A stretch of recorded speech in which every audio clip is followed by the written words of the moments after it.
Están por cumplirse 2 meses de las manifestaciones en contra del gobierno que se dieron en septiembre pasado por parte de los grupos sociales a los cuales se unieron estudiantes del Colegio Mejía. Aunque la movilización se anunció como pacífica, algunos manifestantes y estudiantes cometieron actos de violencia en contra de bienes públicos y de la policía. Lo que vino después es menos conocido, pero también violento. Cientos de estudiantes detenidos que devinieron en acusaciones de abuso policial, físico y psicológico. Grupos de derechos humanos levantaron su voz y denuncian tortura. El gobierno dice que es mentira. Veamos entonces las cicatrices de esta protesta.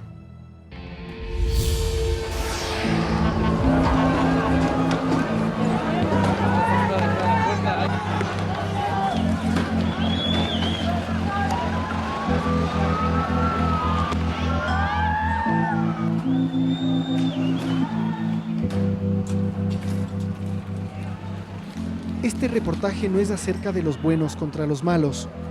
Más bien habla de unos que protestaron, pero lo hicieron de una forma violenta, y de otros que para detener esos actos usaron una violencia similar. Este reportaje trata de golpes, humillaciones y heridas que dejaron cicatrices. Las cicatrices de una protesta.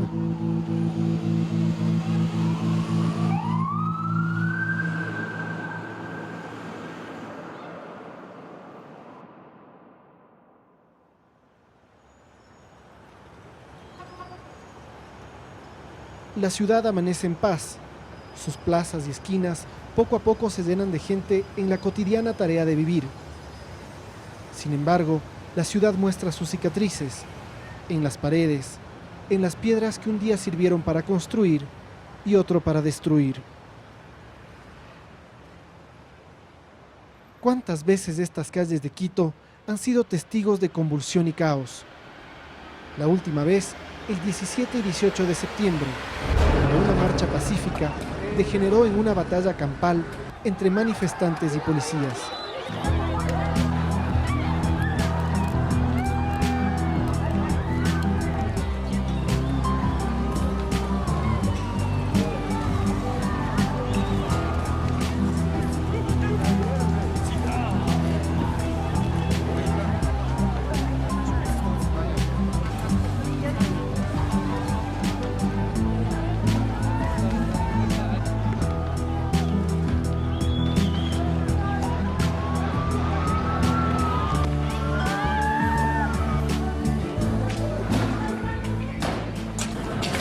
A través de decenas de videos y fotografías realizadas con teléfonos celulares y subidas a redes sociales, los ecuatorianos hemos podido ver crudas escenas de la protesta. Hemos podido ver cómo un grupo de policías recibe una lluvia de piedras y bombas Molotov. También cómo unos jóvenes, tras ser aprendidos por la policía, reciben golpes innecesarios y cobardes. Y los ejemplos sobran.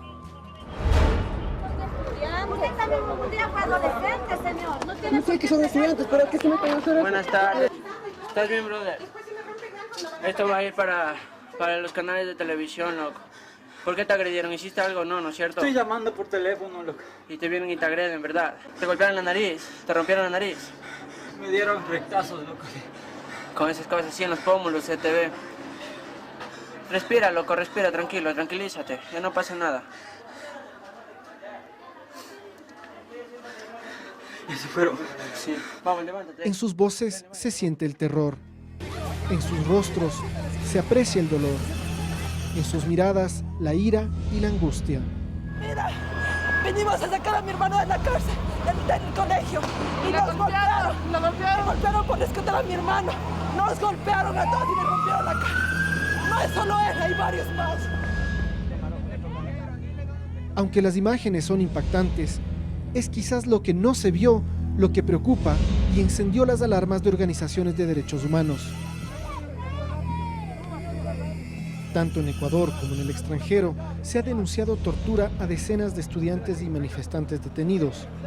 Para eso se basan en videos, testimonios e informes médicos. La ONG estadounidense Human Rights Watch hizo un informe con el testimonio de 19 detenidos. El informe lo que hace es detallar hechos de brutalidad policial, de golpizas muy duras, el uso incluso de descargas eléctricas y golpes de puño y pies de los detenidos mientras se encontraban bajo el control de las policías, tanto el 17 como el 18 de septiembre. ¿Qué es lo que nosotros esperamos con este caso? Demostrar que hubo evidentemente tortura y que frente a esas actuaciones, frente a esas violaciones de derechos humanos, se implementen mecanismos que nos garanticen la no repetición. Es decir, que esto no vuelva a pasar. Esa es nuestra función como defensores de derechos humanos. Nuestra función no es oponernos políticamente al gobierno. Las voces desde el gobierno se oponen rotundamente a estas denuncias. Para mí mi conclusión, Tomás, de esto es que ha habido una absoluta manipulación deliberada. Esto es una agenda de estos grupos de izquierda, reunidos y enconchavados y emparejados con ciertos grupos internacionales que en el fondo tienen una agenda política de oposición al gobierno, que buscan hablar de que aquí se está torturando personas. Eso es una barbaridad, eso no podemos permitirlo. Y si hacen demandas internacionales, pues nos defenderemos. No ante la Comisión Interamericana porque no tiene capacidad para atender ese tipo de cosas. Hubo tortura, hubo persecución. Por primera vez en el país, una protesta deja un saldo tan grande de detenidos, un récord de más de 250 personas en 2 días.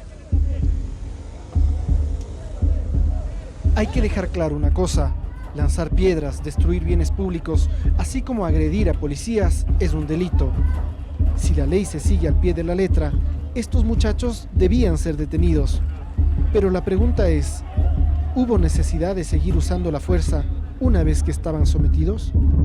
Y usted comprenderá que cuando a una persona se le arresta, una persona que está ejerciendo actos de violencia, el acto y el momento de la protesta, de la captura, es un momento violento.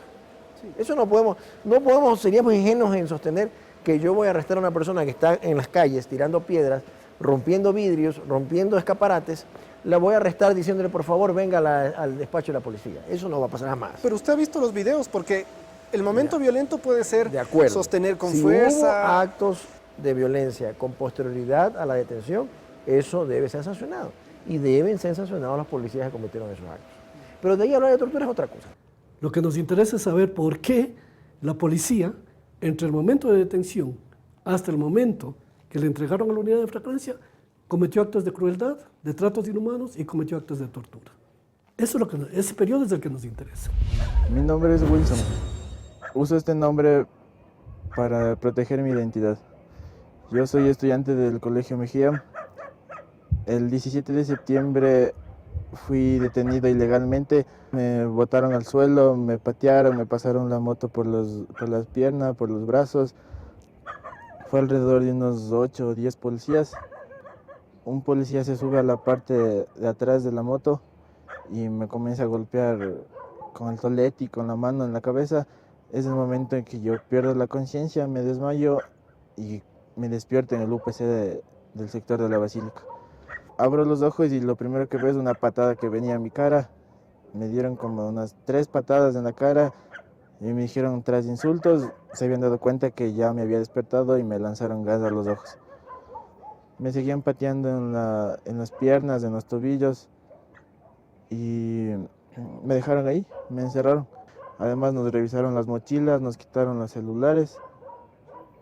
A un compañero le quitaron todo el sueldo que él había cobrado ese día. Y ni apenas me vio el doctor y me revisó el brazo, que por donde me pasó la moto, y me dijo, solo me vio. Y me dijo, sáquenle en urgencias, este brazo está roto, me dijo, les dijo a los policías. Wilson afirma que él no participaba en las manifestaciones, salía de clases y su error fue correr en medio del caos. Su caso es uno de los más llamativos en medio de las denuncias de abusos policiales, pero como él afirma, no es el único y quizás no es el peor. Los golpes que recibió quedaron evidenciados en fotografías y videos y aún ahora le quedan cicatrices en el cuerpo. Lo que jamás se va a borrar ni a él ni a sus padres es la indignación y el resentimiento. Fuimos una de las personas que creímos en el actual gobierno, le dimos nuestro voto y gracias a todos los votos de las personas que creímos está ahí. Entonces sí nos sentimos decepcionados porque todo lo que decían, lo que querían negar, o sea, eso era mentira. Porque nosotros como padres de un chico del Mejía que fue maltratado, nosotros vivimos el dolor, vivimos en carne propia toda esa angustia, esa desesperación de verle a mi hijo en ese estado. El gobierno se queja que los medios solo vemos a un lado de las víctimas. Por eso buscamos incesantemente a varios voceros gubernamentales. El ministro del Interior accedió a hablar con nosotros y nuestra primera pregunta fue cómo se encuentran los policías. Tenemos 2 policías, efectivamente, que están en una situación más delicada, más compleja. Un policía que se está recuperando de a poco, en realidad quedará con algunas secuelas por el resto de su vida, que fue pateado brutalmente, a quien le lanzaron una piedra en la llanta de la moto, se cayó de la moto y le patearon en la calle. Le patearon en la calle y no le patearon aparentemente ciudadanos, sino le patearon delincuentes. Y al mismo tiempo una mujer policía, que aquí en la Plaza de San Francisco el 17 de septiembre recibió un piedrazo de lleno, un adoquín en su cabeza. Podría creerse o no podría creerse, pero creo que lo mejor es que veamos el siguiente video, que nos va a decir mucho más de lo que nosotros nos imaginamos. Así que me voy a parar. Sí. El ministro no quiso ahondar más en detalles, prefirió hacerlo de otra manera. Aquí tenemos un archivo de lo que sucedió el 17 y el 18 de septiembre. Mire los palazos, mire cómo escupen a la Policía Nacional, mire cómo sacan los adoquines de las calles, miren cómo lanzan el adoquín, miren las bombas Molotov. Esto es el 18, en las cercanías del Colegio Mejía. Esto es pacífico. Esto es pacífico, esto es una brutalidad, esto es delincuencial. Miren las bombas lacrimógenas, las bombas Molotov que lanzan de dentro del colegio Mejía, dentro del Colegio Mejía. Ese es el tema de fondo. ¿Cómo había que detenerles a estas personas? Aquí están las imágenes, miren cómo le patean al policía. Mire cómo le patean al policía. Esto podemos decir que es pacífico. ¿Qué teníamos nosotros que decirle a ese señor? Señor, por favor, párese, que le vamos a detener. Había que aprenderlo y había que hacer uso progresivo de la fuerza. La indignación que siente Serrano nos contagia. Solo alguien que cierra los ojos podría negar lo que muestran estas imágenes. Pero así como el ministro nos abre los ojos ante esa realidad, los videos del otro lado, los del accionar de la policía, deberían servir para lo mismo, para ver que aquí ambos fueron agresores y agredidos.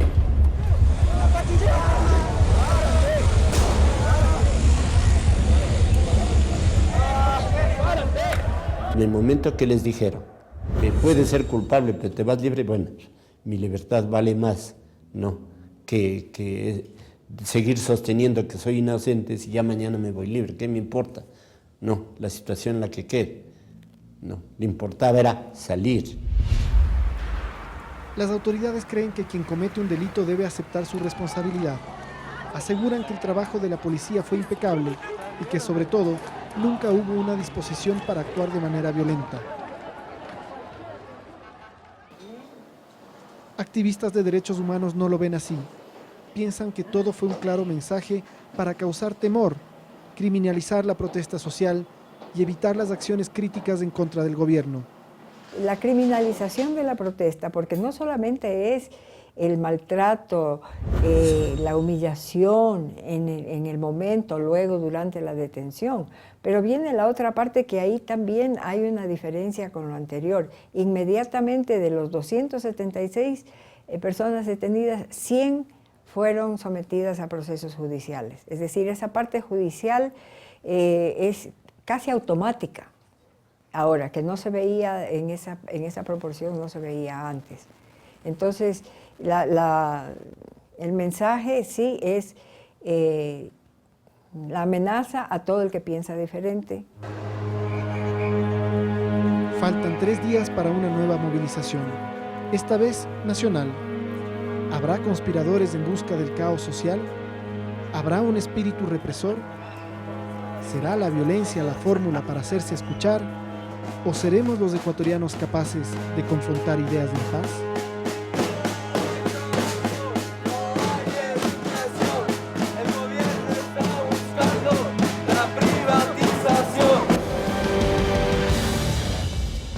En nuestro micrositio encuentre material extra sobre este especial de Visión 360. Además, si se perdió de algo o desea volver a ver nuestros reportajes especiales, recuerde que todo lo encuentra en www.ecoavisa.com/visión 360. No se mueva al volver, un adelanto de los temas que estamos preparando para el próximo domingo.